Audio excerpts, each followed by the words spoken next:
Flare-up, quizás no sabes qué es, pero tal vez te ha pasado. Les ha sucedido que inician una primera cita de endodoncia o quizás la finalizan y después de horas el paciente presenta muchísimo dolor que tiene que volver a acudir al consultorio. Ojo, hablo del dolor intenso, no del dolor post-endodoncia convencional. Es un dolor muy intenso que hace que el paciente se comunique inmediatamente con nosotros.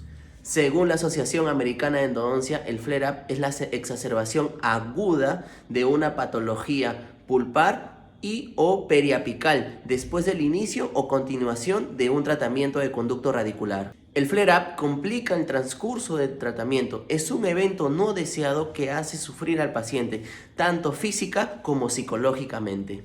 Y aunque el dolor puede ser moderado, en algunas ocasiones puede llegar a un absceso apical agudo. Esto puede llevar a que el paciente cuestione el tratamiento y el odontólogo tenga que programar una cita de urgencia. Pero esto es muy frecuente. Según el metaanálisis de CISES, publicado en el 2008, indican que la frecuencia varía de 1.5 a 8.4.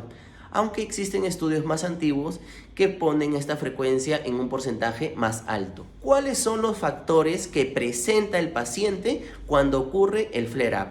Por ejemplo, una necrosis pulpar, una patología periapical, un paciente con una periodontitis apical sintomática o asintomática, o los casos en que el paciente llega con un absceso apical agudo, por ejemplo, que llega con un edema facial y nosotros no hacemos un protocolo adecuado y exacerbamos este evento de absceso apical agudo. ¿Y cuáles son los factores del tratamiento que también puede generar un flare-up?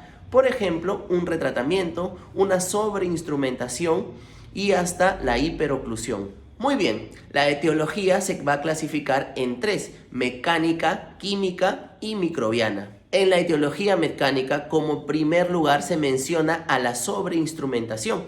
Y esto se debe de controlar con analgésicos. Una vez iniciada la inflamación, va a tardar de 24 a 48 horas para que la molestia desaparezca. La hiperoclusión.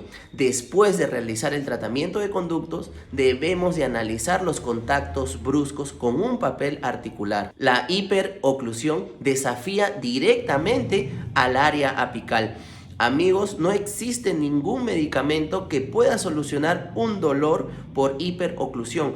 El paciente deberá acudir al consultorio y nosotros hacer los desgastes necesarios. Ojo, es importante realizar desgastes con ciertos criterios, evaluar los puntos de contacto. No vamos a desgastar la corona a la mitad. La etiología química. En primer lugar está el accidente por hipoclorito. Este canal tiene un video que habla sobre accidente por hipoclorito. Te invito a que lo veas. Otro factor químico es la extrusión de medicamento intraconducto, por ejemplo, hidróxido de calcio o la extrusión del cemento sellador. En algunas ocasiones, el evento doloroso puede remitir. Sin embargo, si el dolor se hace persistente y empieza a tener mayor duración, nosotros vamos a tener que intervenir. Por ejemplo, sacando la medicación intraconducto y volviendo a evaluar qué hicimos durante el procedimiento. La tercera etiología es la microbiana y esta necesita muchísima atención, ya que en este momento el flare-up puede progresar a un absceso. Fallar en el diagnóstico resulta ser una causa muy visible en estos casos. ¿Por qué? Porque podemos estar frente a una necrosis o a una periodontitis apical sintomática o asintomática y con un instrumento nosotros llevamos bacterias hacia la zona apical o perirradicular. Es por eso que el diagnóstico es importante para todo. Trabajar sin aislamiento. Amigos, la boca es un medio muy contaminado y no podemos controlar lo que entra o sale del conducto si la pieza no está adecuadamente aislada.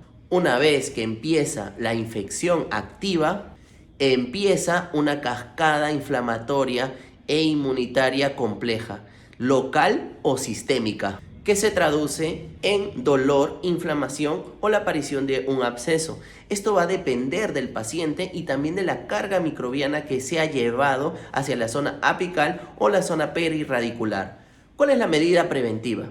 Primero debemos analizar muy bien la clínica del paciente y evaluar muy bien la radiografía. Si estás en un caso de necrosis o periodontitis apical, considera una preparación coronoapical, ya que minimizas la acumulación o extrusión de desechos. Toma una correcta radiografía de diagnóstico, ya que esta te va a dar una longitud radiográfica. Cuando tú hagas la exploración, intenta que el instrumento que ingrese sea menor de 3 a 5 milímetros de la longitud radiográfica. Recuerda que durante la exploración tú no buscas hacer la conductometría, sino conocer al conducto. Trabaja con localizador apical y verifica la información del localizador. Considera preparar adecuados diámetros apicales y realiza una irrigación constante. Si vas a trabajar con medicación, no generes que el medicamento extruya la zona del foramen apical. Muchas veces pasa que el medicamento se va a ir hacia la zona apical, pero tú no intentes hacerlo a propósito. En algunas ocasiones, muchos dicen, quiero que el medicamento llegue a la zona periapical para que intervenga de manera eficiente ante los microorganismos. Yo no te lo recomiendo. Te invito a que veas el video de periodontitis apical que tengo en el canal para que entiendas un poco más de lo que está pasando en una periodontitis apical sintomática o asintomática. Algunos colegas han pasado por un evento de flare-up y quieren dar antibióticos antes del tratamiento para evitar este tipo de problemas. El estudio de Pick and Pau demostró que no tiene ningún valor dar antibióticos antes del tratamiento para evitar un flare-up. Sin embargo, en relación a los analgésicos, el estudio de Menke y Moore indica que dar analgésicos 30 minutos antes del tratamiento o prescribirlos después del tratamiento por 24 a 48 horas reduce significativamente la aparición de dolor postendodoncia. Muy bien, ¿qué pasa si llega un paciente con flare-up cuando ustedes le hicieron una endodoncia un día antes? Vamos a dar algunos consejos. Es un poco incómodo con el paciente porque el paciente tiene mucho dolor. Ustedes tienen que informar al paciente que están presentes ahí para intervenir y dar solución al problema. En cuestión de la intervención, les recomiendo que primero evalúen la oclusión. Si hay hiperoclusión, realicen los desgastes necesarios para que la pieza no contacte bruscamente. Si todo marcha muy bien con la oclusión y el paciente tiene todavía dolor, lo que nosotros tenemos que hacer es, si no han terminado el tratamiento de endodoncia, hay que evaluar. Aislamos al paciente, lo anestesiamos, aislamos al paciente necesariamente y empezamos a hacer un análisis de todo el procedimiento que hemos realizado. Por ejemplo, tomar una conductometría con la lima maestra, hacer una verificación con el localizador y también analizar el diámetro apical, hasta cuánto hemos preparado. Tal vez hay restos de tejido que me están complicando la situación clínica del paciente. Si de pronto encontraron un conducto más o tal vez la preparación que realizaron fue muy pobre o la irrigación que hicieron no fue muy copiosa, entonces les recomiendo que mejoren toda esa etapa del procedimiento. Sin embargo, siempre el paciente va a salir del consultorio con una prescripción de analgésicos. Si ustedes ya realizaron la obturación, lo primero que van a hacer es siempre verificar la oclusión. Luego de ello vamos a abrir la pieza siempre con aislamiento. Vemos que el dolor es intenso y no está pasando. Vamos a anestesiar al paciente, aislarlo y tal vez buscar otro conducto. Siempre también evaluar nuestro diámetro apical. Considerar si hay extrusión de cementos por un análisis radiográfico. No les recomiendo realizar la obturación el día que el paciente está presentando el flare-up.